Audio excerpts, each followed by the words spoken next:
Yo, what is up, you guys? Welcome back to another video. So today's video, I'm going to be teaching you how to up the slippage or change the slippage in general on your Phantom wallet. So without further ado, let's get right in. You're probably trying to trade a meme coin. So head over to your swap right here on your Phantom wallet, click swap, and then you're going to want to head over to the top right hand corner of the Phantom wallet. So click this slippage setting right here. It should look like this, and then you can change the slippage settings to auto, 1%, 0.5, 0.3. Really depends. All right.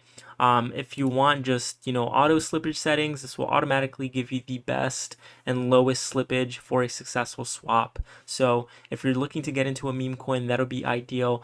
And all you gotta do is click confirm, or you could just manually change it by disabling the auto and just putting whatever value you want to put. So that's how you change the slippage on Phantom. Hopefully you found this video helpful, and if you did, please leave a like and subscribe, and I will see you all for the next video.